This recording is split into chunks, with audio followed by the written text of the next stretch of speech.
Hoy estamos en Charlas que Transforman con Mauricio Riva, que vamos a hablar sobre conductas adictivas, más allá del síntoma. Hermoso título, él nos va a explicar bien cómo viene la cosa. Estelares, buenas noches. Ahí está Mauricio, a ver. La tercera es la vencida siempre, ¿eh? A ver qué pasa.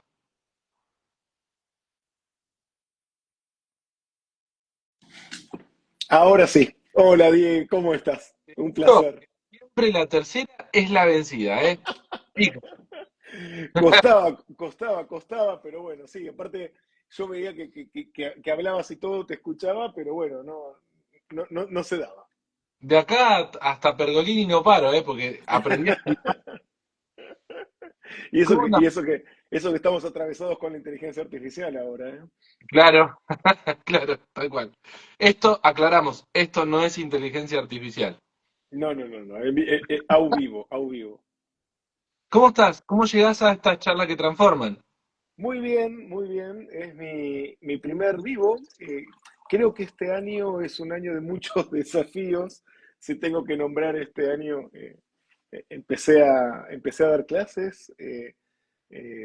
Empiezo con este vivo por primera vez, como que muchas primeras veces, así que vengo bastante entusiasmado. La verdad que contento y también agradecido porque das esta posibilidad para primero difundir el counseling, difundir lo que hacemos los counselors en conductas adictivas y bueno, hablar un poco de este tema que tanto nos preocupa, pero también ocupa, ¿no?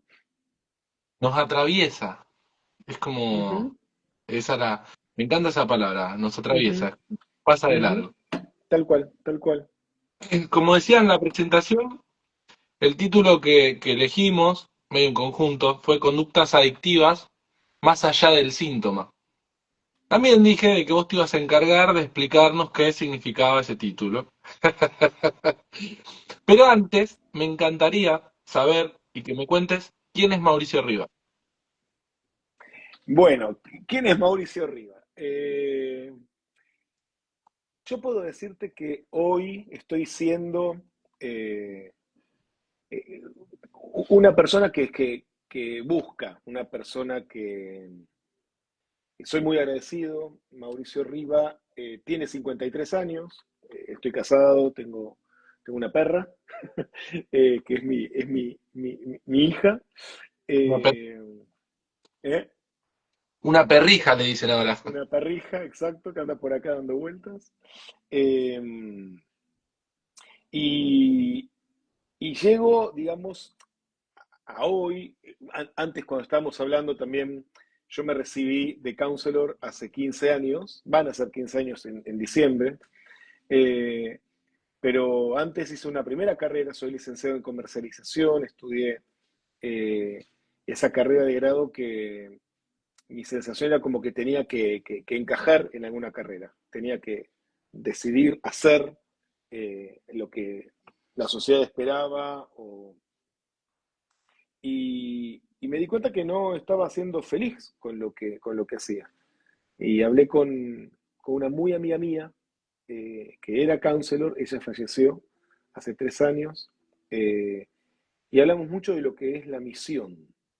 Eh, y creo que es interesante poder cruzar esto también, ¿no? Con esto de cuál es la misión, mi misión. Y para mí la ayuda al otro es clave, es importante.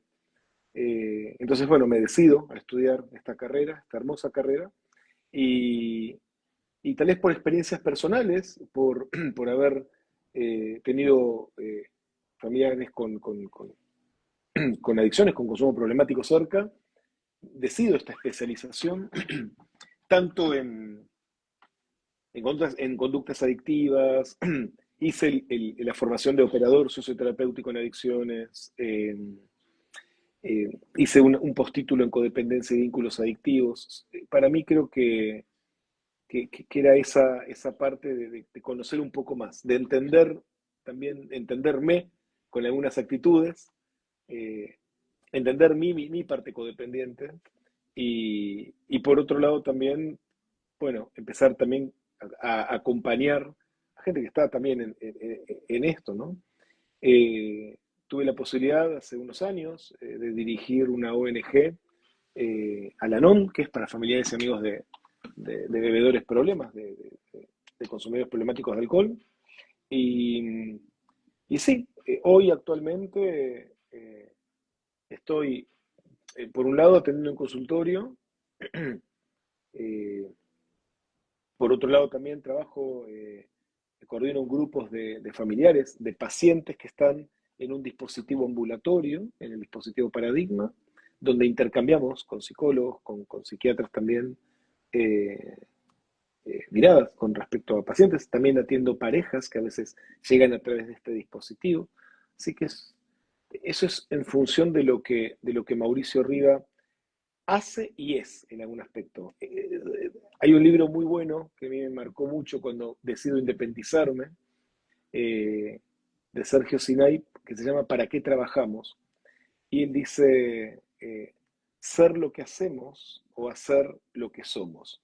Eso también es una transición, ¿no? De dejar de ser lo que hago, sino hacer lo que soy, ¿no? Y bueno, eso requiere preguntarse también quién soy. Así que fue un poquito extensa, pero bueno. Vos me sacaste las palabras de la boca, te iba a decir, ¿no? Que para ser lo que uno es, primero tenés que saber quién está siendo. Y creo yo que el estar siendo uno lo descubre y te libera tanto de esa etiqueta de decir soy esto y ahora y siempre voy a hacer esto. No sé si me explico lo que voy. Y el estar siendo te da ese dinamismo de decir, bueno, hoy soy esto y mañana somos seres de cambio. Y hay algo, bueno, Heráclito decía, uno no se baña dos veces en el mismo río, porque el río no es el mismo y porque uno no es el mismo. Pero aparte, bueno, ya avanzaremos en la charla, pero en uno de los programas de 12 pasos, tanto para bebedores alcohólicos, adictos a sustancias, adictos comportamentales o lo que sea, o familiares, hay como un refrán, un lema que se llama solo por hoy.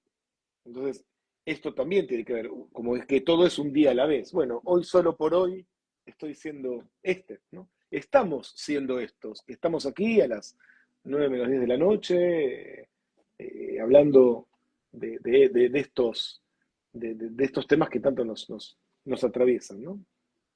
Qué genial esa definición.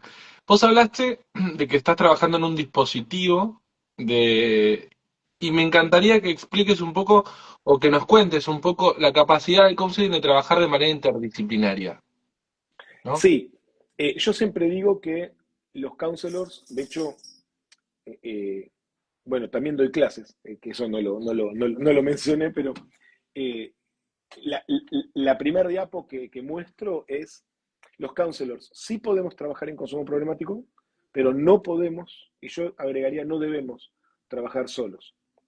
Eh, Primero, nosotros estamos mucho en el tema de prevención, ¿no? Entonces podemos estar en cualquiera de las instancias, primaria, secundaria, terciaria, y hasta cuaternaria, porque en definitiva también todo lo que tenga que ver con políticas de reducción de daños y demás, los counselors tenemos métier y podemos trabajar más allá del consultorio. Hay distintos dispositivos que pueden llegar a ser ambulatorios o de internación, por ejemplo, como comunidades terapéuticas y demás, y, y nosotros tenemos un rol importante para lo que sean, por ejemplo, armado de talleres, entrevistas de admisión. eh, bueno, en mi caso, por ejemplo, a veces veo parejas, en el caso yo estoy en un dispositivo que es ambulatorio, y a la vez los pacientes, supongamos, no sé, un adicto a la cocaína, tiene su psicólogo, su sesión con su psicólogo, y tiene a la vez, si es necesario, eh, una vez por mes, cada 15 días, dependiendo de la necesidad, ve a su psiquiatra. Y a la vez, si es necesario trabajar algunos temas puntuales, ahí es donde ingreso yo, por así decirlo. Y a la vez, si hay temas vinculares de pareja, por ejemplo, o familiares. De hecho, estoy viendo a una familia y estamos trabajando un poco eh, este tema de que esta persona, el familiar que está con consumo problemático, pueda pedir ayuda. Y ahí hay armado de estrategias, psicoeducación, todo lo que los counselors, en algún aspecto, yo siempre lo digo, hay una película muy buena, 28 días, que actúa Sandra Bullock, y ahí se muestra perfectamente lo que hace un counselor en una comunidad terapéutica, armando talleres para conectar con emociones, como, bueno, de esto se trata. Y es un poco lo que hacemos. Y en mi caso también, coordino cada 15 días, junto con un operador socioterapéutico en adicciones, eh, coordinamos grupos para familiares de los pacientes que están en este dispositivo. Vienen padres, vienen parejas y hasta una hermana. Mira, bueno, vos hablaste, bueno, no me quiero adelantar, pero después vamos a hablar de lo que es la codependencia, pero más adelante. ¿Ok? Toda la, le pusimos conductas adictivas, más allá del síntoma, y yo quisiera saber cuál es la diferencia entre la conducta adictiva y el consumo problemático. Ujú. Sí. Alicia Stolkiner, una psicóloga, creo que es de Rosario, hace una distinción importante. Eh, Consumo problemático no implica adicción, pero cuando vemos adicción, vemos que hay consumo problemático. Yo puedo ir a una fiesta, eh, puedo estar mal, puedo discutir con mi pareja o tener un problema laboral, lo que sea, y puedo tomar alcohol, ebrio, puedo manejar, cosa que no se hace, puedo chocar, o tengo una resaca al día siguiente que me impide o ir a trabajar o por el estilo, pero puede ser algo puntual, puede ser algo específico, ¿sí? Entonces ahí hay consumo, hay abuso, pero ahora voy a hacer la distinción entre uso, abuso y dependencia, que era donde se ponía el foco antes. Ahora es uso recreativo o uso problemático. Entonces ahí ya hubo un uso problemático, a Y hay, pesar de haber sido recreativo. hay una línea muy fina también, porque cuando deja Exacto. de ser creativo y empieza a ser problemático es... Mira, Die, hay una serie muy buena que yo siempre la recomiendo, está en Disney Plus, que se llama Yo Adicto. Y ahí lo dicen claro, dice, adicto no es la persona, no es quien consume, adicto es el que a pesar de las consecuencias negativas no puede dejar de consumir. Entonces yo puedo ir a un evento y puedo tomar una copa de vino. El tema es si yo necesito, y ahí se establece el vínculo que yo tengo con eso, que si no hay alcohol, no puedo vincularme. y no puedo disfrutar. Porque creo Exacto. que un poco por el disfrute, ¿no? Me ha Ujú. pasado, por ejemplo, conocer adictos importantes al tabaco. Gente Sí, que 2 de la mañana tienen que salir a comprar porque no tienen cigarrillo, capaz que se fuman medio cigarrillo y se van a dormir, pero que no pueden existir. Entonces vos decís, apelan al disfrute a través del tabaco, por ejemplo, para tomar un mate con amigos. por eso un poco el título de esta charla, más allá del síntoma, tiene que ver con esto. O sea, en realidad, lo que se trabaja cuando se trabaja en conductas adictivas tiene que ver con, el síntoma sería como la fiebre, la adicción, la conducta adictiva sería como la fiebre. Eh, de esto me parece que estamos hablando cuando vamos un poco más para adentro. Por eso el iceberg en el flyer que hemos difundido, ¿no? Como lo emergente es el consumidor problemático. Lo que está adentro está el entorno, la familia, la sociedad, esta sociedad que te impone, que no te propone. Hay una sociedad netamente adictiva. Parte de lo que doy en las clases tiene que ver con esto también, ¿no? Con una sociedad de consumo que produce adictos, por así decirlo. Un paralelismo, también en ese iceberg se ve que en la punta del iceberg es lo que uno ve, lo que percibe, ¿no? El tipo drogado, el tipo alcoholizado, el tipo todo el día en el teléfono.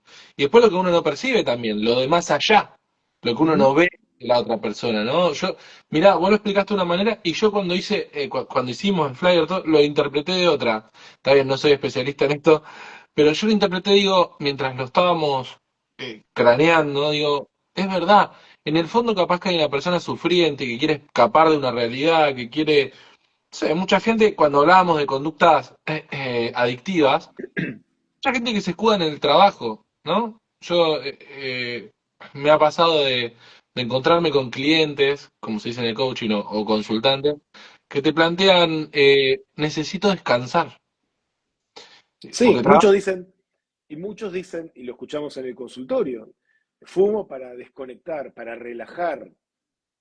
Y la pregunta automáticamente es, ¿qué necesitas relajar? ¿Dónde está esa? Cuando hablamos del iceberg, es importante entender que lo que se ve, por eso también es interesante ir a la definición, a la etimología de la palabra adicto. Eh, adicto viene de la palabra adictus. En la antigua Roma significaba que si uno se convertía, o sea, si no podía pagar una deuda, se convertía en el adictus, o sea, en el esclavo. Tiene toda una connotación de esclavitud. Después hay otra mirada que tiene que ver con lo no dicho, el prefijo a, dicto, a, Claro. sin, dicto, dicho, ¿no? Lo no dicho. A mí me gusta mezclar ambas cosas. Entonces, si esa persona se encapsula, no dice, acciona, pero no dice, bueno, esto es lo que es todo un, cuando se trabaja, el consumo se trabaja de esta forma, ¿no? Más allá de lo emergente, también se trabaja en lo latente. En lo latente hay inseguridades, cosas no resueltas, eh, que tienen que ver con esa estructura de la persona. ¿Y qué es lo que en esa estructura más le cuesta reconocer a alguien que vive atrapado en esta conducta adictiva? Por eso también en este caso puede- son muchos temas. Hay algunos donde nosotros podemos y no podemos trabajar, también por implicancias éticas. Entonces, Claro. ahí es donde tenemos que hacer derivación, y por eso es tan importante para los counselors tener supervisión, más trabajando en esto, porque es muy delgada la línea. Vuelvo con esto, podemos trabajar, pero no podemos trabajar solos. Si hay que trabajar en una herida del pasado, en algo que escapa al acompañamiento del counseling, que escapa al aquí y ahora, y que tiene que ver más con su estructura, hasta con patologías que hay y demás, si hay algún trastorno dando vueltas, no nos corresponde a nosotros, no, éticamente no. Entonces, por eso es importante la interdisciplina en este caso, ¿sí? Yo te puedo decir, me acuerdo que hace mucho tiempo atrás, yo me recibí hace 15 años, y en los primeros años, me acuerdo que había una persona que vino para ver su vínculo con el alcohol, claro, y cuando estaba en, digamos, en sobriedad, planteaba esto de, antes con el alcohol yo era, pero el alma de la fiesta, y ahora me siento que no levanto ni un papel. Y en realidad el tema es que ese era su verdadero yo, que con esa cápsula mostraba con un falso self a la sociedad, eh, cómo era el alma de la fiesta, cómo era el más buscado, el más querido, que venga Pepito porque nos anima a la fiesta, ¿no? Entonces, eh, ¿Conocés el libro El Camino del Artista?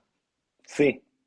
Bueno, la autora inicia el libro, cuenta su relación con el alcohol y dice que ella lo que le pasaba era que sabía que si seguía tomando se iba a morir, ¿no? Ujú. Pero que eso implicaba de perder su creatividad, porque al momento de tomar, ella escribía y hacía cosas. En paralelo lo tenés a Cassiari, que es otro escritor, que él contaba que no podía escribir sin fumar. Cuando deja de fumar, años dejó de escribir, ¿no? Y cómo esa cápsula que vos decís, también, y esas inhibiciones propias del consumo, porque en realidad es como que vos, corregime, ¿no? Esto estoy armándolo en la cabeza, como que vos tomando es como que te desatás, o sea, las Sí, inhibiciones empiezan a... hay un libro que yo lo uso como cabecera de Washington y Boundy, que es Querer no es poder. Y los autores plantean 5 etapas para todo lo que tenga que ver con el desarrollo adictivo. Y lo que estás hablando es de la segunda etapa. Washington y Boundy plantean 5 etapas. La primera es el enamoramiento, es cuando pruebo, como el primer contacto, ¿no? Entonces, qué rico vino, espectacular, me gusta. La sensación es placentera Y no veo problema ahí. La siguiente etapa, que es de la que vos estás hablando, es la luna de miel. Es cuando es el beneficio que tiene el consumo, la sustancia, el comportamiento. Eh, hay un beneficio. Entonces, tomando, me siento, entonces es como que refuerzo esa gratificación. Tomando, me siento fuerte. Fumando, siento que pertenezco. Y entonces, entro en algo. ¿Y por qué luna de miel? Porque saco provecho, porque somos la conducta o el consumo o la sustancia y yo. Entonces, es como, estamos pegados. La tercera es la traición, justamente. O sea, no es que solamente tomo y me enfrento a gente y tengo problemas con esta gente. Estoy en un casamiento, tomo, qué lindo, bailamos, todo el mundo me invita y de repente son todos compañeros de trabajo y de repente hablo con el director y le digo, porque vos sos... Ahí hay claramente una traición. Y después viene, bueno, por supuesto, lo que es la ruina, que es cada vez cuando se empieza a necesitar mayor tolerancia, ¿no? Como que el cuerpo pide más. Y la última es la prisión, obviamente, que es el ciclo de consumo compulsivo, ¿no? Donde ahí ya. Te iba a decir, aparte, este tipo de consumos te aíslan, ¿no? Sí, en los grupos de, por ejemplo, Alcohólicos Anónimos o Narcóticos Anónimos y de los familiares también, dicen que esta es una enfermedad que florece en el aislamiento y en la negación. La negación propia del consumidor, porque todos los que tienen un problema, generalmente el discurso es yo lo dejo cuando quiero, yo lo controlo, Lo manejo. lo manejo. Y ese es como, se piensan que son la excepción, pero en realidad son la regla. Entonces, este es el tema. Por eso, con esa negación y la ilusión del control, uno piensa que consumo cuando quiero y lo dejo cuando quiero. Y no me doy cuenta que cada vez me estoy cayendo más y voy a terminar preso del consumo.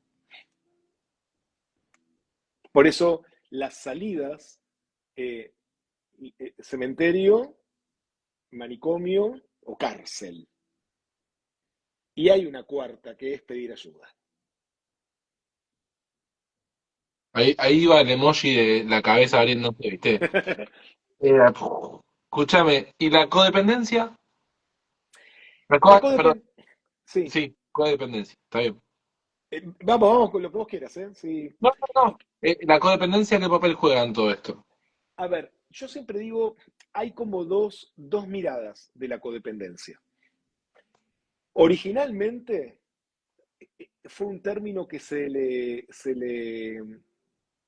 adjudicó, digamos, a las esposas de los alcohólicos, que es como que actitudes de ellas, que de perseguidoras, de rescatadoras, como era para un grupito, por así decirlo. Estamos hablando de cuando Alcohólicos Anónimos se inicia y cuando las esposas se dan cuenta que les pasaba algo a ellas también y fundan al Anon como grupos de familiares. Toda esa simbología de estar pendiente del otro, de lograr que el otro, o hacer que el otro me haga feliz y yo hacerlo feliz al otro, de sentirse necesitados, tiene que ver con la codependencia. ¿Qué pasa? Este término estaba solo dirigido a personas con familiares que tenían consumo problemático. Esa es una rama. Pero después está la otra mirada de la codependencia, que es aquellas personas que se crían en hogares disfuncionales. Entonces, una cosa es una esposa, por así decirlo, o un esposo de una alcohólica, como se ve en Una, la película, por ejemplo, ¿cómo? una madre. Por ejemplo, exacto, pero que tiene, que, que tiene el consumo activo y entonces desarrolla conductas. Y otra es, por ejemplo, un hijo que se cría en un hogar disfuncional, más allá de adicciones, que desarrolla patrones codependientes. ¿Qué patrones codependientes? Y ahí entra un poco como la variable biológica, por así decirlo, de cuando hablamos de consumo problemático, que tiene que ver con el sistema de recompensas, el sistema dopaminérgico. Se libera dopamina cuando el otro me hace sentir que valgo. Se libera dopamina cuando me siento necesitado. Entonces, todas esas inseguridades se resuelven con un otro. La mirada de la codependencia hoy tiene que ver con esto, ¿no? Con que es un patrón disfuncional de vinculación, pero que pone el foco en el otro. Entonces, yo siempre pongo el ejemplo, es como que el jardín del otro está hermoso y mi jardín está todo seco, un cardo pasando, como es esto, ¿no? Entonces, por eso también hasta, Pero vos regás el otro jardín. claro, por supuesto, y me olvido de regar el mío. Por eso, para nosotros que trabajamos con gente, independientemente de que estemos o no con consumo problemático, podemos desarrollar codependencia profesional. Por eso es importantísimo el tema del autocuidado. Somos el instrumento. Bueno, el concepto de psicohigiene me encantó. Ujú, Esta cuestión de trabajar del autocuidado, ¿no? Antes de que eso que me pasa se haga algo patológico. ujú, Y todo porque nadie está exento de eso. por supuesto. Ahora, Mauricio, tengo una consulta. La palabra recuperación, Ujú. dentro de estos conceptos que estamos abordando, ¿existe? Sí, y de hecho es la mirada que yo personalmente adhiero, primero porque estamos hablando de una enfermedad crónica, entonces no podemos hablar de curación. ¿Mm? Justamente porque está el cerebro y el cuerpo tomados por esta enfermedad. Por eso hablamos de en recuperación. Ni siquiera la palabra recuperado. Esto es mío, ¿no? Pero cuando se habla de consumo problemático, se habla de recuperación. Eh, y adhiero a esto precisamente porque dentro de los tantos adjetivos que tiene esta enfermedad, es que es crónica. La Organización Mundial de la Salud la define como una enfermedad crónica. Entonces, de esto se trata también para esta cronicidad, cómo voy yo a trabajar este tema. Si yo, digo, para mí, ¿no? Si yo siento que tengo que recordarme todos los días, es una forma de tener presente que la enfermedad me puede, que yo no la puedo. Ese es ese primer paso de o Alcohólicos Anónimos o Narcóticos Anónimos o todas las comunidades anónimas. El primer paso es rompe con ese mito de esa ilusión de control. Claro, claro. Está mi perra ladrando, no sé si la escuchan, pero bueno. Se escucha, pero no te tapa la voz. Vos Ok. preocupate. Entonces, ese primer mito de yo lo controlo, esa ilusión de control, en ese primer paso que tienen estos grupos de 12 pasos, ese primer paso es yo no puedo. Puede la sustancia o el comportamiento. Me tengo que declarar impotente, tengo que levantar bandera blanca. Ese es el principal acto de humildad que atraviesa una persona que entra en un dispositivo y más allá que tenga o no tenga 12 pasos. Pueden haber comunidades que no tengan esa línea de ese programa, como es el programa Minnesota o quien sea. Eh, Hay comunidades donde es entender que la sustancia o el comportamiento adictivo te pudo y no lo elegí.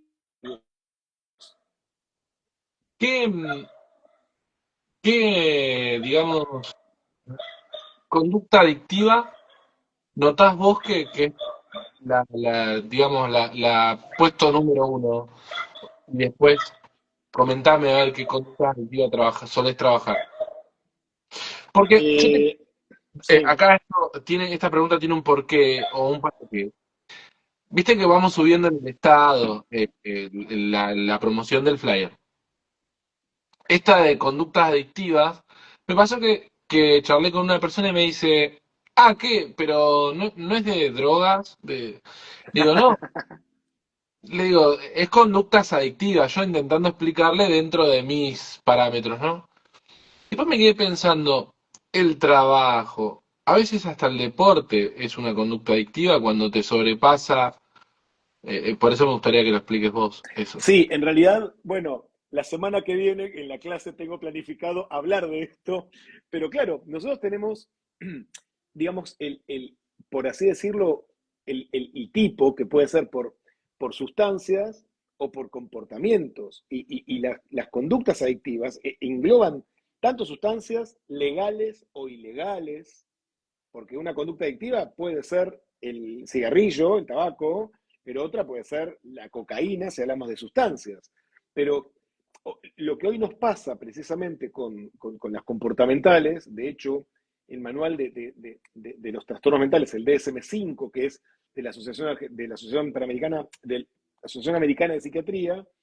En el DSM-5 hay muy poca info de lo que son eh, los trastornos, por así decirlo, asociados a comportamientos, a, a- a- a comportamientos adictivos. Está el juego y, y no sé si hay alguno más, pero por ejemplo, sexo compulsivo no entra directamente, eh, adicción a las pantallas, a internet, al trabajo hay algo parecido, pero digo, hay mucho que hoy, el ejercicio, la actividad física, comida compulsiva, digo, hay el abordaje con lo que es el tema de los comportamientos, de los comportamientos adictivos.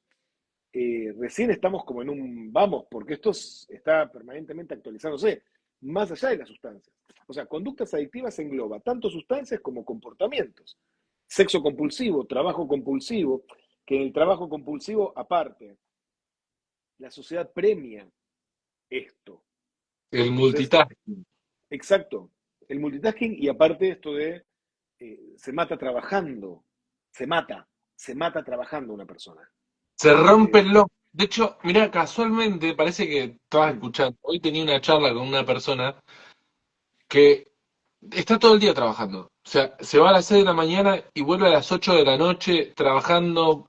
Y digo, ¿hasta dónde es necesario, no? De hecho, haciendo un poquito autorreferencial, estuve 10 años en un trabajo que hace poco tuve que tomar la decisión de decir, bueno, ¿salud? ¿Me entendés? ¿Era calidad de vida o plata? ujú. ¿Qué premia a la sociedad por trabajar tanto? ¿Con plata? Ahí, para pucherear. Por, o por eso, por eso está bueno, si vamos al síntoma, el síntoma puede ser actividad, conducta adictiva. Eso es el emergente. Pero lo latente, esto de ¿qué necesito? ¿Qué pasa? ¿Qué pasa que no puedo dejar de consumir algo? El tema es, la pregunta siempre es esta. ¿Qué pasa si intento dejar esto por X tiempo? ¿Puedo dejar de tomar por una semana? ¿Puedo dejar de fumar? Ahí está el tema. Entonces, desde ese lugar, si uno, por eso digo, si la sociedad te pide más, ahí estamos con un problema. En este caso, lo que es el trabajo compulsivo o workaholism, por así decirlo, como en inglés, si la sociedad, el entorno te pide más y respondes, sos funcional a eso. Y de muchas hecho, veces, perdón, te interrumpí, pero de no hecho digo, hay una muy sí. grande a nivel empresarial del work-life balance, Ujú. que tiene que ver con esto de balancear en una utopía, ¿no? La vida del Vida laburo, personal. claro, con la personal. Incluso hay empresas que obligan a hacer tanta cantidad de horas de trabajo remoto desde la casa. Ujú. Pero también esta cuestión, fíjate cómo será que te roba el doble de tiempo que si tuvieras que ir a trabajar 8 horas en la empresa y capaz que la laburás en tu casa y más también, teniendo acceso a tu trabajo desde tu casa. Leí, bueno, no me acuerdo el autor, pero presentaba esta problemática como una nueva adicción también, el laburo Sí, remoto.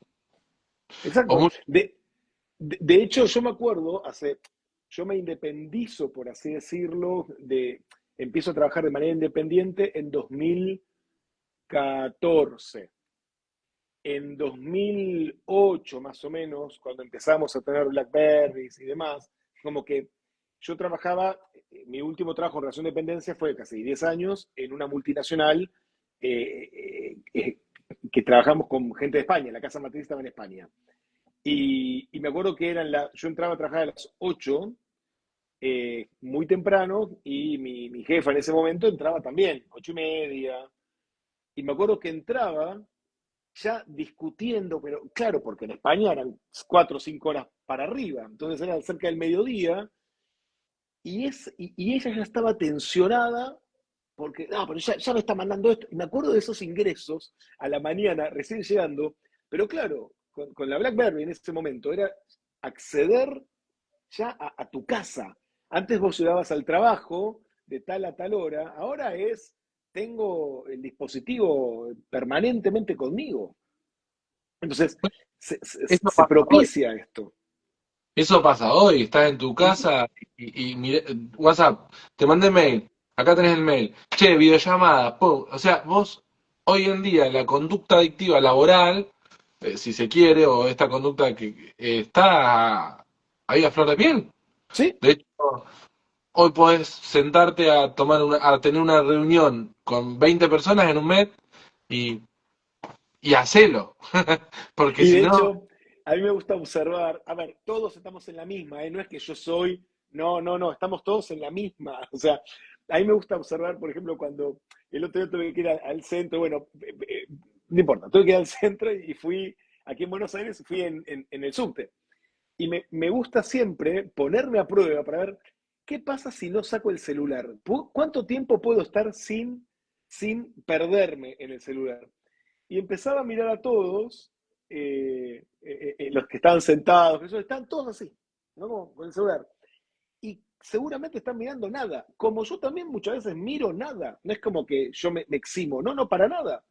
Pero a lo que voy es esto de la desconexión que hay. Uno saca el celular y sacan todos el celular. Lo que antes era el cigarrillo. Uno fuma y fuman todos, ¿no? Como esto. ese tema yo escuché, no sé si fue Mario Pergolini, viste que está con el tema este de las aplicaciones. Mm, Viste que el celular tiene para medir la cantidad de horas que vos pasás con el teléfono. sí, exacto. Bueno, borré del escritorio de mi celular todas las aplicaciones que yo uso mucho. Ujú. Y me tomé el trabajito de comparar de un mes a otro, borrando la aplicación del escritorio. Claro, vos no entrás y la buscás a la aplicación. Como la tenés en el escritorio, abrís, tocas y entrás. Yo te digo, no sé, reduje mucho, significativamente, no me voy a sacarle captura, pero significativamente el uso del celular. Wow, wow. Eh, Principalmente Instagram, que incluso lo uso para trabajar, pero ¿qué pasa? Con la excusa de, ay, y te metés y está 2 horas scrolleando, es Los fija. reels, los reels son tremendamente adictivos. O sea, está TikTok por un lado, pero los reels de Instagram es. Por eso también esta adicción a pantallas tiene que ver con esto. Dopaminérgicamente, o sea, la dopamina busca una sorpresa. O sea, lo que se activa es eso. Si yo voy al cajero a retirar 10.000 pesos, voy, retiro, chau. Pero si voy al cajero a retirar 10.000 pesos y me da 15.000, eso es dopamina.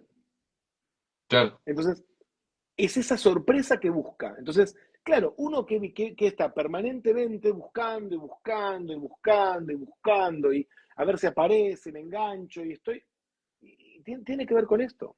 Yo hice un video hace poco, porque también me dedico a hacer videos para que la gente mire. O sea, entonces Claro, hay una ciencia de marketing atrás, no puede durar más de tanto tiempo, tenés que arrancar con un gancho que se llama hook para que la gente se enganche. O sea, está todo pensado para que la gente se enganche. Y decía, el video yo preguntaba, ¿te acuerdas cuál fue tu último reel? Sí, es muy probable que diga sí. ¿Te acuerdas cuál fue el anterior? Ahora, claro, ¿te acuerdas cuál fue el que pasaste hace 3 o 4 reels? No te acordás. Tu mente no lo. Y capaz que te pasaste 2 horas scrolleando, porque yo lo hago. Por ahí a la noche no me da sueño y te pones a pavear con el celular y pasás 1 hora y no te diste cuenta. Y no te acordás todos los reels que pasaste. No es como una peli que decís, bueno, se desarrolló así. Porque como no tiene un hilo, viste unos chinitos haciendo una casa en la arena y no te acordás de otra cosa. tal cual. Pero bueno, ahora ya nos desviamos un poco, nos fuimos para los reels. Pero bueno, es una conducta adictiva. Ujú. Ahora, yo familiar de una persona con una conducta adictiva. ¿Cómo puedo hacer para ayudarlo, para acompañarlo si se quiere? Vamos a hablar de algo, o sea, puntualmente yo meto lo común, por así decirlo, ¿sí? O sea, Sí, tal. primero el tema de sustancias, alcohol, drogas lícitas o ilícitas, pero primero, acá es la mala noticia. Y digo mala noticia porque no hay ayuda para quien no quiere o no desea ser ayudado. Entonces, esto también es importante, porque muchas veces el familiar entra en el loop de voy a hacer esto para que pida ayuda y entonces y me devano los sesos haciendo que el otro pueda pedir ayuda y no, esto no va, tiene que ser otra cosa. No, ahora esto. Entonces, ahí volvemos con esta pérdida de identidad y mi vida pasa a ser la vida del otro. Soy adicto al adicto, por eso el coadicto, ¿sí? Codependiente y coadicto también. Lo primero es que el familiar, que es quien tiene la objetividad, porque yo siempre planteo, y lo planteo en las clases también, el- el- el- esta dualidad en el diagnóstico. Yo no puedo decir que vos sos alcohólico. Vos tenés que reconocerte alcohólico en función de preguntas, tests y demás, pero tenés que. Por eso es una enfermedad del autodiagnóstico. Porque uno en su interior sabe cuándo tiene el problema y cuándo no. El tema es romper con esa negación. Obviamente, hay instancias donde es más que evidente, pero así todo, a pesar de, por algo se ven tanta gente borracha sin pedir ayuda, por ejemplo, en la calle, un ejemplo. No, entonces tiene que ver con esto de tomar conciencia y decir, pero el familiar puede ayudar a que esa persona tome conciencia. Yo siempre, había una persona que conocí que le encantaba cada vez que su marido le pedía alcohol, discutía, y, pero te das cuenta, y se armaba siempre, hasta que ella aprendió técnicas, herramientas de psicoeducación más, a no, a no reaccionar con esas provocaciones. Entonces, cuando le pedía una botella de vino, sí, toma, y era una sorpresa. Entonces, cortaba ese círculo, ese loop de pelea, de riña. Entonces, por eso muchas veces nosotros trabajamos muchísimo con el familiar. De hecho, es lo que tratamos de decir en los grupos mismos. El tema de límites. Uno piensa que el límite amenaza el vínculo y el límite preserva al vínculo.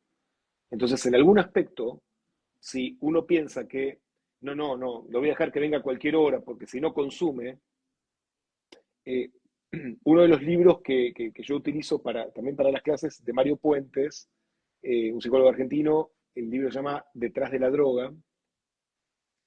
Puentes menciona una historia de una madre que deja a su hijo, eh, la madre había dicho, en casa cero consumo.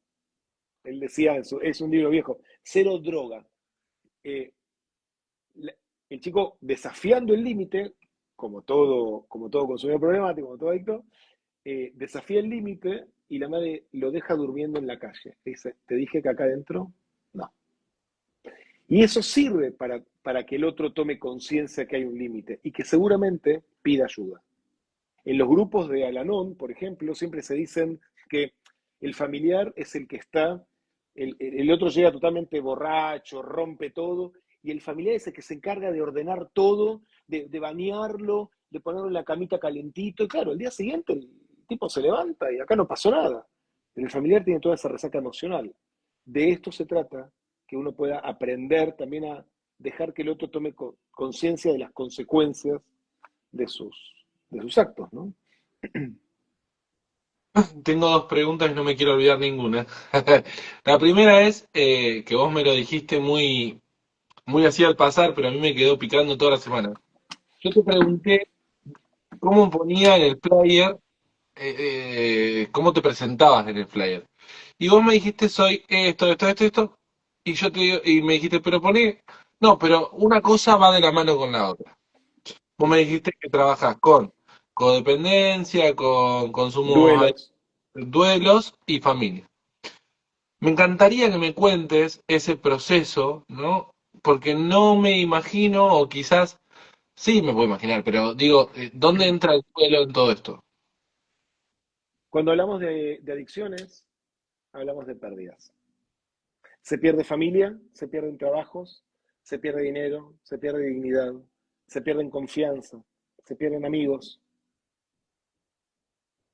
Y cuando la persona deja de tomar o deja de consumir, también tiene que hacer un duelo.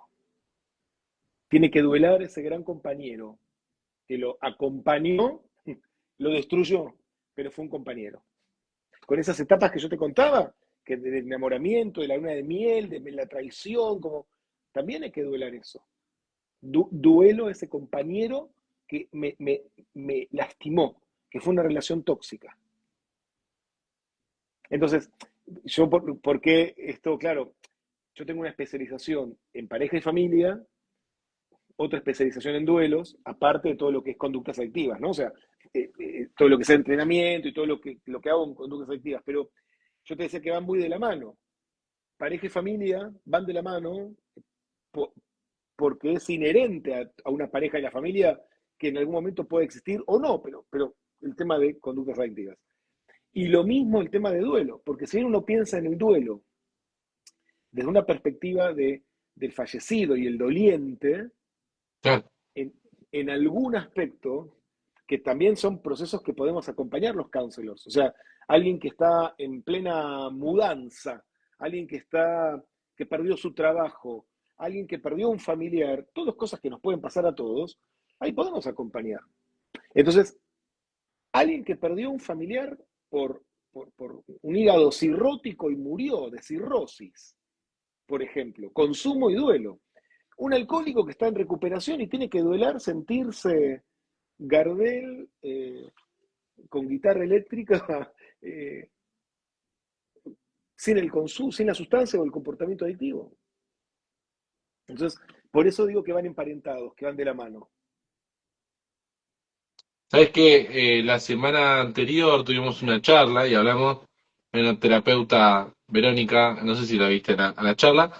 Ella a lo Zoom, ella también trabaja con duelos y me decía de que el duelo es un invitado que viene a nuestra vida y hay que preparar la habitación porque se va a quedar un tiempo.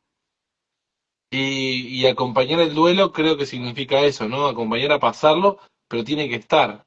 Y es un invitado que nos incomoda, es un invitado que nos interpela, un invitado que muchas veces no lo queremos, porque no estamos acostumbrados a sentir. Fíjate, cuando vos trabajás en relación de dependencia, te dan muchos más días para celebrar tu casamiento de licencia que por fallecimiento. En la sociedad no estamos acostumbrados a hablar de dolor. Entonces, ¿por qué? Porque no es productivo. Entonces, en algún aspecto, yo siempre digo que en el duelo hay dos tiempos, el tiempo externo y el tiempo interno.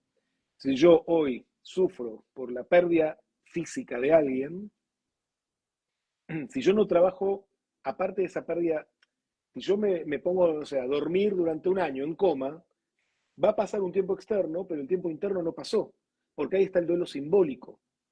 Entonces, duelo tangible y duelo simbólico van idealmente de la mano.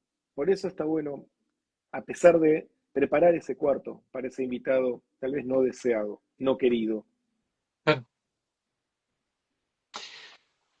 Bueno, creo que estuvimos tocando los temas más importantes, ¿no? El tema de los signos, las etapas, el rol nuestro o tuyo como counselor y la codependencia. Pero me gustaría tocar un tema quizás un poco más abstracto, que ¿qué rol juega la esperanza en todo esto?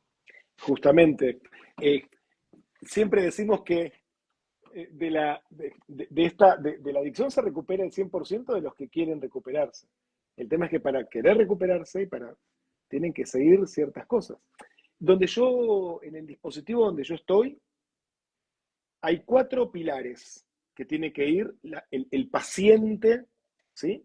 Psicoterapia con psicólogo, psiquiatría, medicación si es necesario, grupos, intensivos de grupos, grupos coordinados por profesionales y también se hace mucho apoyo en lo que es NA, AA y grupos de 12 pasos. ¿Cómo? ¿En los grupos trabajás vos? Yo trabajo en los grupos para familiares, no en los grupos para los pacientes adictos, por así decirlo, ¿sí? Y el cuarto es la actividad física. Estos 4 pilares, aparte, por supuesto, también mindfulness, o sea, todo lo que tenga que ver con aquietar la mente, pero estos cuatro, ponele, agregale técnicas de meditación y demás, eh, si se cumplen un poco a rajatabla, porque también está esto, es la rendición. Esa es la esperanza. Digo, el tema es repensar.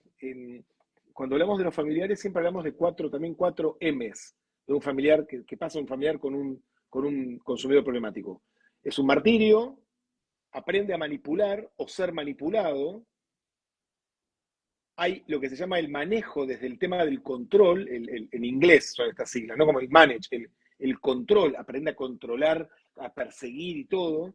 Y la última, cualquier familiar aprende lo que significa maternaje. Por eso yo siempre digo que cuando viene la familia a consulta, vemos que hay un maternaje equivocado. Esa esposa está maternando a su esposo alcohólico en lugar de maternar a sus hijos. Y bueno, pero si yo no lo sigo, se mete en problemas. Esa es la lógica del perseguidor, claramente, o del rescatador. Poder entender todo esto, la esperanza tiene que ver con poder cambiar uno. Y con estos cambios ayudar a que la otra persona pueda también pedir ayuda. Tiene que ver por ahí. ¿Te ha tocado, o bueno, vos hablaste de que por ahí más trabajás más en lo hapático que en lo patológico? De hecho, Ujú, trabajamos en eso. Pero me refiero a, por mi trabajo anterior, he estado con adictos en crisis. En ujú. crisis heavy, de gente que incluso se han querido tirar de un puente. O sea, me ha tocado cosas Wow, así. wow. ¿Cómo trabajás vos con una persona que llega en crisis manifestándose adicto? No sé si me explico. Sí, a veces eh, tiene puntos límites, a veces tiene como, sí, escenas límites. A veces hay estas situaciones que hacen que uno diga, mi vida está en juego, entonces ahí llega el momento de pedir ayuda, ¿no? Como toque fondo, por ejemplo. O la ayuda pasa en una ambulancia, o la pedida de ayuda pasa en una ambulancia. Yo siempre cuento, no, sí es cierto que me ha pasado de una persona que estaba muy drogado y se cortó las venas, ¿no? Ujú. Eso es un pedido de ayuda. Y que el contexto de él a veces no lo sabe escuchar, o de ella, ¿no? Me encantaría que vos me argumentes esto que te digo o que me lo refutes. O sea, eh, que los pedidos de ayuda quizás son estas, no sé si tocadas de fondo. Igualmente, también hay que entender, acá estamos hablando de algo que nosotros no, los counselors, no trabajamos. No entramos, Por sí, sí. eso, por eso yo siempre digo que, y lo hablo en las clases también, que las recaídas se construyen. Uno no recae de la noche a la mañana. Generalmente, cuando se habla de una recaída, uno empieza a cuestionar estas cosas que hay que hacer. Eh, por eso la familia tiene que estar un poco también anoticiada de todas las estrategias y de lo que tiene que pasar. No desde un lugar de control, pero sí desde un lugar de estar al tanto de cuáles son los horarios, por ejemplo, de grupo, cuándo tiene sesión con su psicólogo, si está o no con su personal trainer o haciendo actividad física. ¿Pero por qué? Porque alterar esto puede ser que se esté, como dicen en NA, se esté empezando a tejer el suéter. Claro. Entonces, obviamente, una persona que está en consumo, toda la parte prefrontal, que es cerebralmente donde tomamos decisiones, lo- todo lo que tenga que ver con la previsión, ¿no? Como esto de estoy previendo cómo va a impactar lo que hago, eso queda, es como se apaga la tele. Entonces hay mucha gente que yo pienso que puedo volar y estoy seguro que puedo volar. Y con ácido lisérgico, y se quedaron un montón de gente ¿no? Como, Igual es muy, no sería la palabra cómico, pero sí es sorprendente la capacidad de creación que tiene un adicto cuando quiere consumir. Sí, sí, Es impresionante. Yo te sí. voy a decir, no soy counselor todavía, sabes que estoy estudiando, pero sí tengo la parte práctica de decir, en serio, ¿cómo razonó esto? ¿Cómo mintió de determinada manera y cómo la familia le creyó? Y cómo Por esa mamá eso, accedió, esa es la codependencia que vos decís, la coadicción. Por eso en mi cabeza todo lo que vos estás diciendo se está tomando forma y doy fe de que en la práctica es así. ujú. Sí, y en realidad también, eh, por eso esta palabra de límites, el otro día en la reunión de grupo de familiares hablamos mucho de esto, ¿no? De lo que implica mantener el límite. Y parte del límite también tiene que ver con el autocuidado, con esto de priorizarme. Parte de ese límite tiene que ver por ahí. Entonces, también escuchar discursos, por así decirlo, manipuladores o de intentos de manipulación, tiene que ver con eso. Sí, combinamos también que estamos en una sociedad donde la ley de salud mental no da tantas herramientas como para combatir ciertas cuestiones, pero bueno, ya entramos en otro tema. Entramos en otro tema, pero también está bueno, en ramas generales, no vamos a profundizar ahora en otro tema, pero no nos olvidemos de que nosotros venimos de, de una ley punitiva de estupefacientes y la ley de salud mental, que tiene sus vericuetos, todo, pero que es necesaria una ley de adicciones también, pero la ley de salud mental habla de una persona, de un sujeto de derechos. Entonces, está bueno pensar si una ley que es la que rige la ley de estupefacientes, donde tiene el enfoque más punitivo, esta nueva ley también se abre a un sujeto que tiene algo. Es como, no nos quedamos en la parte emergente del iceberg. Tenemos que trabajar lo latente, lo que no se ve. Por eso, después veremos si adentro tenemos que, seguramente hay que hacer un montón de arreglos, pero que es lo que prehablamos nosotros antes también, ¿no? Pero creo que de esto se trata también. Como si nos quedamos arriba, está delinquiendo a la cárcel. Pero tenemos que empezar a entender un poco esto. ¿Y qué pasa abajo? ¿No? ¿Quién consume? ¿Qué consume? ¿Dónde consume? ¿Cuándo consume? ¿En qué circunstancias consume? ¿Para ¿Por qué? qué consume? ¿Para qué consume y por qué consume? ¿No? Mira, vos sabés que ahí abriste un vivo para hacerlo completo, ¿no? El tema de la ley y esta cuestión punitiva que yo trabajé muchos años. Eh, Como encima, de hecho, cuando yo entro a esta institución, era la ley de estupefacientes, en el camino se cambió a la ley de salud mental. Como incluso cuando era punitiva, o cuando sigue siendo, porque en realidad sigue siendo un poco punitiva Sí, sí, sí. por la sociedad que tenemos y cómo se lo estigmatiza, no me gusta esa palabra, pero sí es cierto que el consumidor está estigmatizado. El consumidor se va a morir siendo adicto y falopero y que se vaya a la casa, que se falopee en la casa y todos los faloperos se chorean y todos son, ¿se entiende, no? El punto. Y que Sí. se vaya a la cárcel y en la cárcel aprenden a falopearse de otra manera. Mm.